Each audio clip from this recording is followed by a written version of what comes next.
বিশ্বের মধ্যে এমন একটি প্রদেশ রয়েছে যেখানে একজন পুরুষ তার বাবার ভাইয়ের মেয়েকে বিয়ে করার অধিকার রাখে।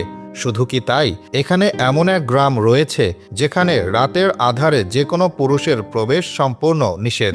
এমনকি এখানকার পাহাড়ি অঞ্চলের মেয়েরা সাজতে খুবই পছন্দ করে। নানা রকম স্টাইলও রয়েছে তাদের। এই প্রদেশে অনেক নদ নদী রয়েছে। এই অঞ্চলে তেল ও খনিজ সম্পদের বিশাল ভাণ্ডার আছে। তবুও বিশ্বের সবচেয়ে বড় রাষ্ট্রবিহীন জাতির আবাসভূমি এটি, যাদের ভাষা, সংস্কৃতি, ইতিহাস, ঐতিহ্য ও প্রাকৃতিক সৌন্দর্য ঘিরে রেখেছে। এখানকার সুন্দরী নারীদের গান নাচ দেখে অবাক দুনিয়ার মানুষ। এখানে সন্ধ্যা হলেই শুরু হয় প্রেম ভালোবাসা, যা পর্যটকদের জন্য উপভোগ করার সুযোগ রয়েছে। শুনতে আশ্চর্য হলেও এমন প্রদেশ রয়েছে মধ্যপ্রাচ্যতে। বিশ্বের সবচেয়ে বড় রাষ্ট্রবিহীন জাতির আবাসভূমি কুর্দিস্তান।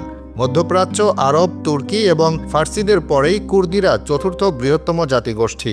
এর অধিবাসীদেরকে বলা হয় কুর্দি। কুর্দিস্তানের রাজধানীর নাম সুলাইমানিয়া।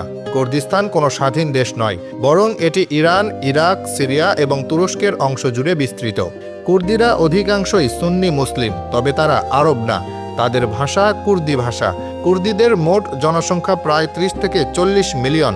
সুন্নি মুসলিমের জনসংখ্যা প্রায় 80%। এছাড়াও 15% কুর্দি শিয়া মুসলিম, আর বাদবাকি 5% কুর্দি খ্রিস্টান, ইহুদি, ইয়াজিদি ও অন্যান্য ধর্মের অনুসরণ করে। কুর্দি জাতি বেশ আন্তরিক। তারা সহজে মানুষের সাথে মিশতে পারে। অফিসে কিংবা শপিং মলে যেসব মেয়েরা চোখে পড়ে, তারা সবাই জিন্স, টি শার্ট, জ্যাকেট, উঁচু হিলের জুতো পরিহিত।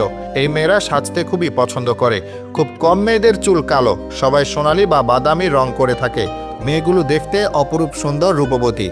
কুর্দিরা পাহাড়ি অঞ্চলে বসবাস করে। কুর্দিস্তান উচ্চভূমি, বিভিন্ন নদীর উৎসমূল যা জলবিদ্যুৎ উৎপাদনের সহায়ক। কুর্দিস্তান তেল ও প্রাকৃতিক গ্যাস রপ্তানির উপর নির্ভরশীল এবং এটি একটি স্থলবিশিষ্ট অঞ্চল, যার জন্য প্রতিবেশীদের উপর নির্ভর করতে হয়। ঐতিহাসিকগতভাবে কুর্দিস্তানের একজন পুরুষ তার বাবার ভাইয়ের মেয়েকে বিয়ে করার অধিকার রাখে। এর ফলে পরিবারগুলো একসাথে থাকে, যদিও এতে কিছু ক্ষেত্রে পারিবারিক বন্ধন দুর্বল হওয়ার সম্ভাবনা থাকে। এই জাতি কুর্দি বীরের জাতি হিসেবে বিশ্বের ইতিহাসে পরিচিত। কুর্দিরা তাদের নিজস্ব উৎসব উদযাপন করে। এই উৎসবগুলোতে তারা ঐতিহাসিকবাদী গান, নাচ ও খাবার এবং গল্পের মাধ্যমে তাদের সংস্কৃতি ও ইতিহাসকে স্মরণ করে। আর এই উৎসবে মশাল জ্বালানো, পাহাড়ে যাওয়া এবং দল বেঁধে নাচ গান করার মতো বিভিন্ন কাজ করে থাকে। কুর্দি নারীদের সুন্দর পোশাক সবচেয়ে আকর্ষণীয় ও ঐতিহ্যবাহী পোশাকগুলোর মধ্যে একটি। অনেক কুর্দি নারী শহুরে কিংবা আধুনিক ফ্যাশন অনুসরণ করে। সরকারি সহযোগিতায় কুর্দিস্তানের শহরগুলোতে এবং তাদের আশেপাশে ছোট বড় বহু শিল্পনগর গড়ে উঠেছে। সানন্দা জামে মসজিদ কুর্দিস্তানের ঐতিহাসিক নিদর্শনগুলোর মধ্যে অন্যতম। এই মসজিদটি দারুল এহসান নামে বিখ্যাত। তুর্কিস্তান সহ ইরাকের বিভিন্ন অঞ্চলে মুসলিম তরুণীরা হিজাব পরেন। বেশিরভাগ কুর্দিরা কেবলমাত্র প্রান্তিক কৃষিকাজে জড়িত। কুর্দিরা বিভিন্ন ধরনের ফল ও সবজি খেতে পছন্দ করে। তারা উপত্যকায় আঙ্গুর ফল চাষ করে। মাংস শুধুমাত্র বিশেষ অনুষ্ঠানে খাওয়া হয়। তাদের সাধারণত পানীয় হলো চা। দেশটির উত্তরাঞ্চলের নারীরা নিজেদের জন্য জিনুয়া নারীদের জায়গা নামে একটি গ্রাম তৈরি করেছে। এই গ্রামে রাতের আধারে যে কোনো পুরুষের প্রবেশ নিষেধ। পুরুষরা এখানে আসতে পারে শুধু দিনের বেলায়।